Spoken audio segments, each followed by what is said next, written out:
Xavier Bertrand était hier soir l'invité de Vous avez la parole, la nouvelle émission politique de France 2. Pour le président des Hauts-de-France, c'était un rendez-vous très important. Alors que la droite se cherche un chef, c'était pour lui l'occasion de monter un peu plus en puissance en vue de la présidentielle de 2022. Et à ce sujet, Xavier Bertrand a joué carte sur table. Est-ce que je suis candidat à la présidentielle? Oui. Est-ce que je serai candidat à la présidentielle?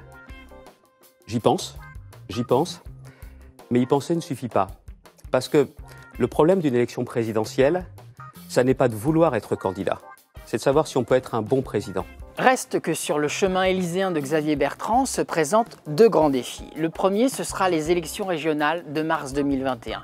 Là aussi, Xavier Bertrand a été très clair hier soir, il sera candidat à un deuxième mandat.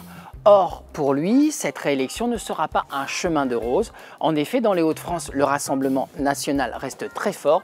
Aux élections européennes, le parti de Marine Le Pen a remporté plus de 33,5% des suffrages. Une fois ce premier obstacle passé, Xavier Bertrand aura un deuxième défi à relever s'il veut être candidat.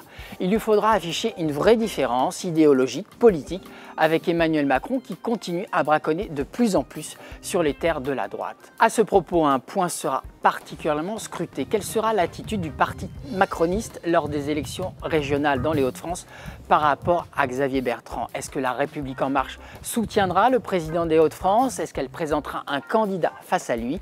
Il est évident que si Xavier Bertrand obtient le soutien du parti présidentiel, il sera plus difficile les mois qui suivront de s'afficher en adversaire du président de la République.